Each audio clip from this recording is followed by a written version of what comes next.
Muito bem, pessoal. Vamos dar continuidade à disciplina de laboratório de ensino de matemática, tá? Nós estamos no nosso terceiro encontro.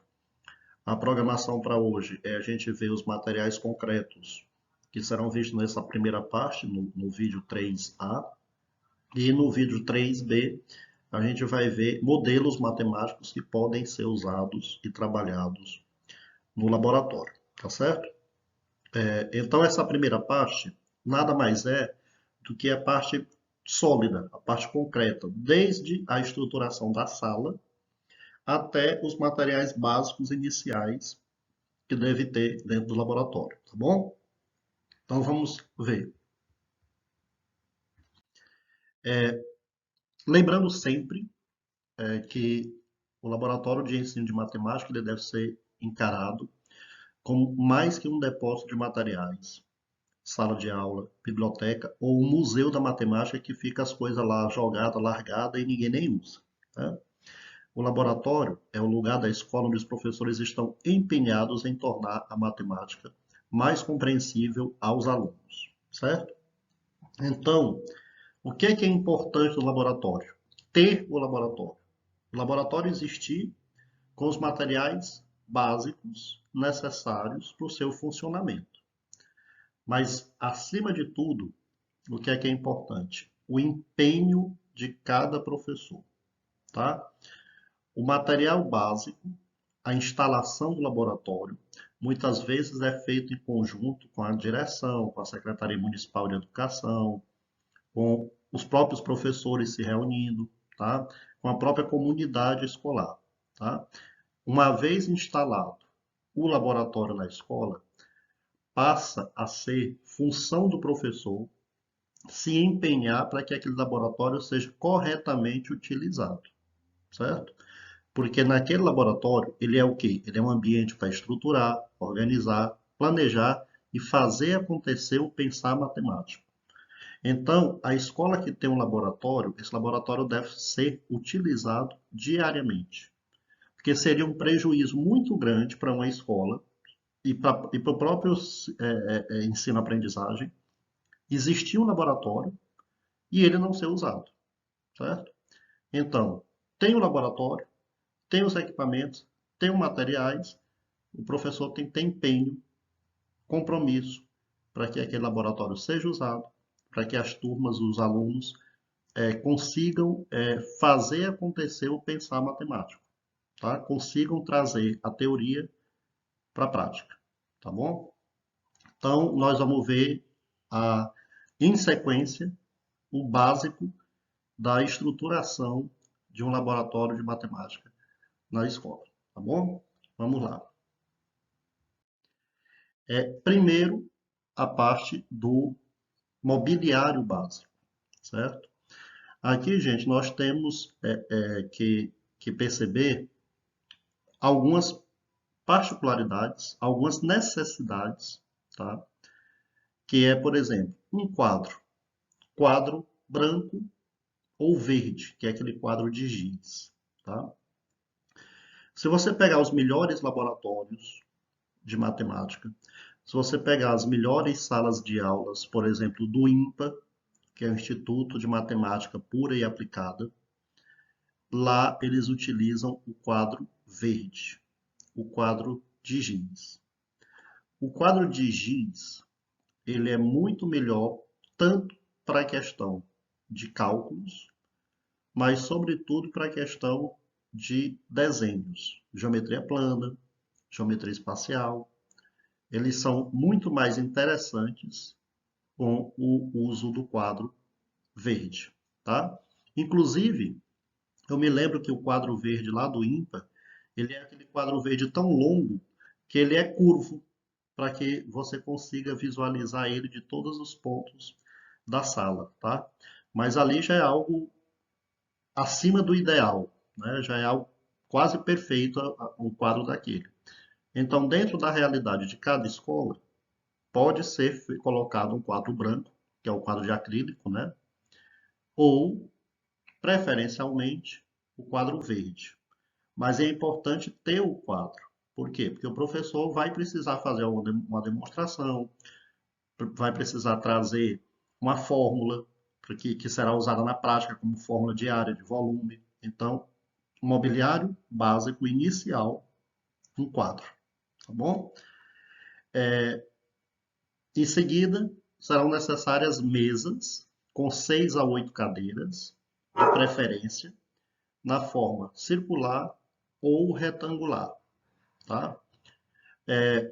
Essa forma circular de cadeiras, ela é muito utilizada em laboratório porque ela acaba sendo possível a visualização igual do material que está sobre ela por todos os alunos que estão ao redor da mesa, certo? Não tem a questão de um aluno estar mais distante do outro, ou estar mais distante de um determinado material. A mesa retangular, por exemplo, se um aluno estiver num dos cantos do lado longo do retângulo, ele está longe de algum material que está no outro canto, certo? A mesa retangular ela é defendida por alguns que montam laboratório pelo fato dela ocupar menos espaço, caber mais cadeiras, tá? Mas isso aí é um ajuste, não é nada, não é nada decidido aí, definido, né? Então, depois do quadro, mesas com 6 a 8 cadeiras. Muita gente me pergunta, que lá em Agical, onde eu trabalho, tem o laboratório, por que não aquelas carteiras escolares, né? Se a escola não tiver inicialmente condição de fornecer para a montagem do laboratório essas mesas redondas ou retangulares, né, tivessem verba, sem dinheiro, as carteiras escolares dão algum suporte inicial. É melhor do que não ter nada, certo? Mas as carteiras escolares, elas são individuais. O aluno fica sozinho nela. Então, dificulta a interação com materiais manipuláveis, por exemplo, com outros alunos, certo? Às vezes você junta 4 cadeiras daquelas escolar e vira uma mesa no meio, né? É uma forma, tá bom? Outra coisa, armários grandes com partes fechadas e outras partes abertas, tá? Esses armários com partes fechadas, eles são importantes, sobretudo, para trancar materiais mais caros, tá?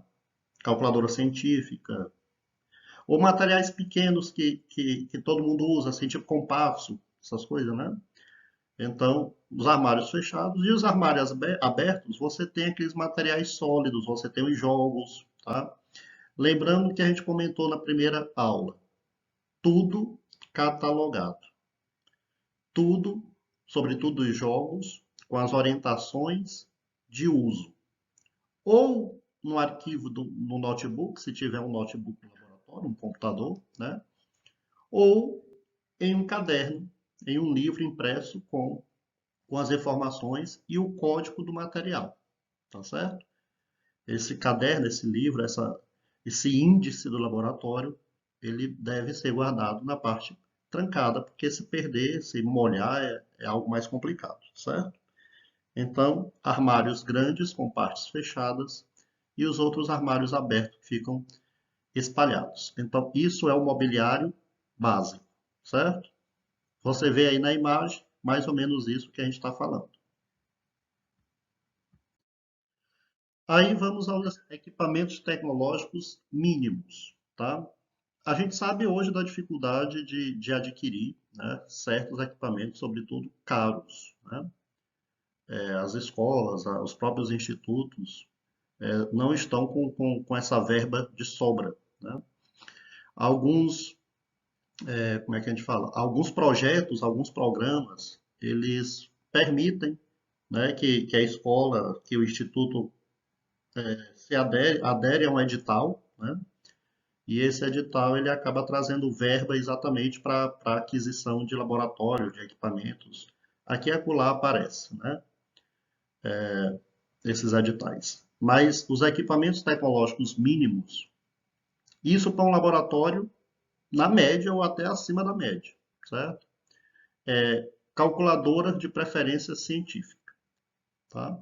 Vocês têm a calculadora científica, inclusive a utilização de uma calculadora científica, ela pode demandar a, a, a elaboração de um projeto de extensão ou um projeto de ensino para saber mexer na calculadora, tá? Você tem aquela calculadora famosa, aquela HP, né? Não é todo mundo que consegue mexer naquilo, tá bom? Você não vai botar 3 mais 4 igual para aparecer o 7, né? Você vai botar o 3, aí você vai entrar com a informação 3, aí você vai botar o 4, aí você vai entrar com a informação 4, aí você vai botar a soma para aparecer o resultado. Então é uma ordem totalmente diferente do que a gente está usando no cotidiano com a calculadorazinha normal, tá? Então, calculadora preferencialmente científica, o que pode demandar ainda é a oferta de um mini curso para usar ela, tá bom? Equipamentos multimídia, né? Pode ser um notebook, tá? Com configurações básicas, tá?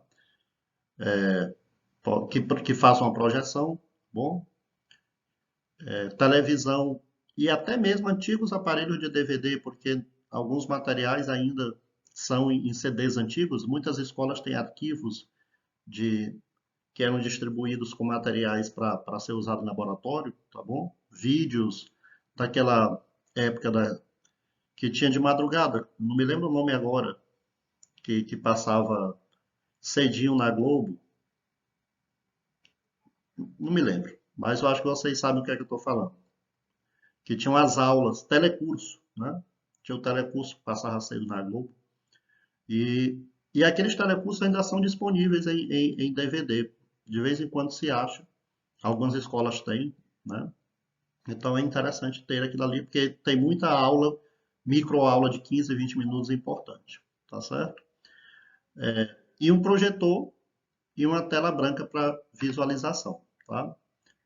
Esse projetor ele deve ser linkado, obviamente, com a internet, né? Preferencialmente seria o ideal, né?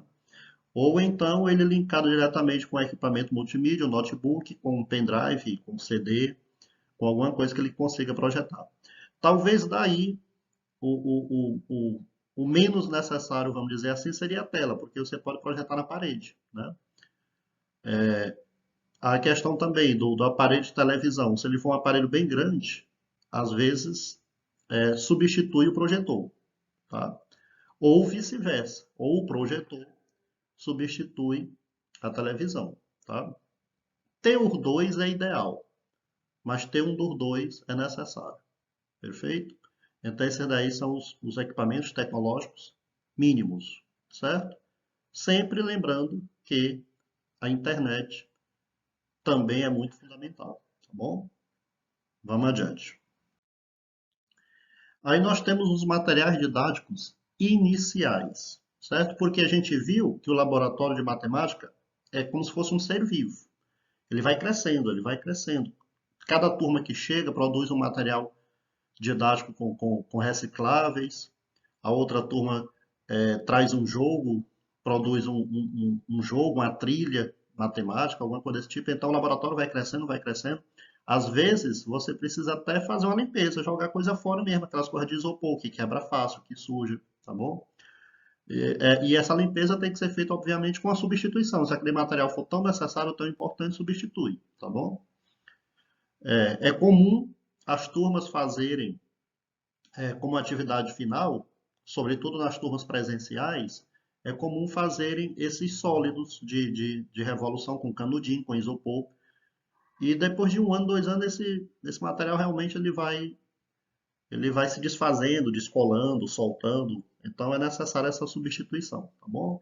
Mas os materiais didáticos iniciais são os sólidos de diversos materiais, incluindo os que possibilitam a introdução de líquidos para estudo de cortes, tá?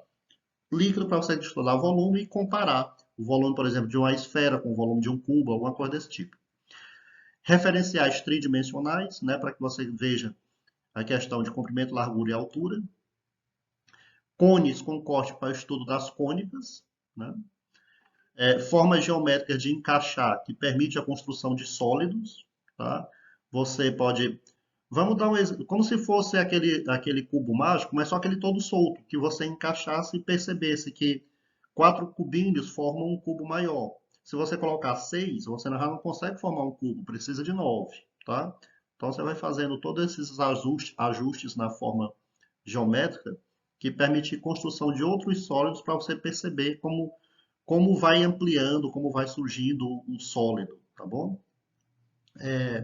Esferas de encaixe e barras de plástico de diversos tamanhos para a construção que permite investigações no plano e no espaço, tá certo?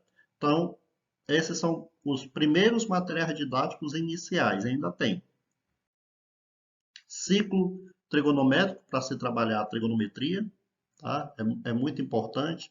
Existe um ciclo trigonométrico que é comprado em livrarias, que ele é uma placa metálica com um ciclo de vidro e uma seta, e essa seta ela se movimenta, tá? E esse daí talvez seja o melhor equipamento de ciclo trigonométrico. Mas é possível você fazer um ciclo trigonométrico numa cartolina. Você imprime um ciclo trigonométrico, cola a base dele, o fundo dele, numa cartolina, imprime ele bem amplo, o ciclo, né? E com um canudo ou um palito de espetinho, você consegue colocar aquele eixo para se movimentar de acordo com o ângulo, tá bom?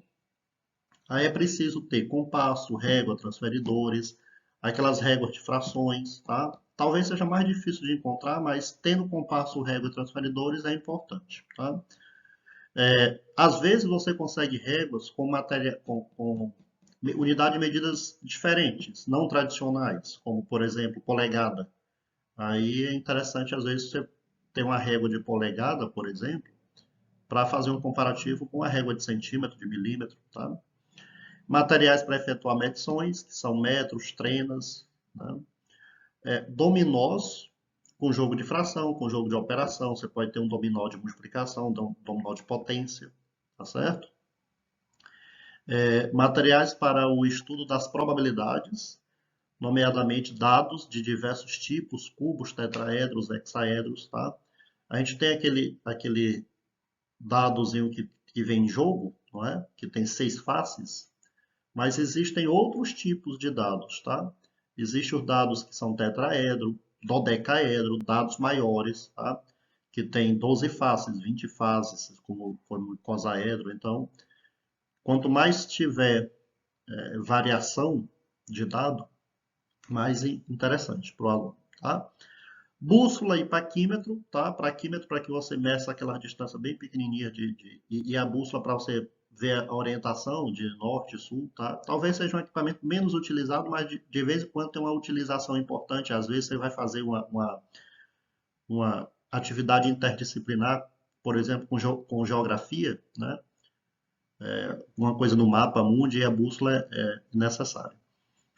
E o equipamento primordial, que acho muito importante, que vai trabalhar o lúdico na matemática, que são jogos didáticos diversos, tá? Aí você tem uma infinidade de jogos que alguns dos alunos podem criar, como aquelas trilhas, avance 2 casas, a pessoa acerta um cálculo, avança 2 casas, erra, volta 3 casas, você faz uma trilha, você cria uma trilha numa cartolina ou numa placa de isopor, e ali vira um jogo didático interessante, às vezes utilizando cálculos, às vezes utilizando quantidades, aí vai da criatividade de cada um, tá bom? Então aqui nós encerramos essa primeira parte, onde nós vimos os materiais sólidos, vamos dizer assim, os materiais básicos para a construção do laboratório. Desde a sala, com os equipamentos lá, móveis, mobiliário, cadeira, armário, tá? Chegando até o material do dia a dia que vai ser utilizado, como os sólidos de revolução, os dominós, os jogos, essas coisas, beleza? Na segunda parte do nosso vídeo 3B, nós vamos ver modelos matemáticos que podem ser usados no laboratório, beleza? Pois pronto, até lá.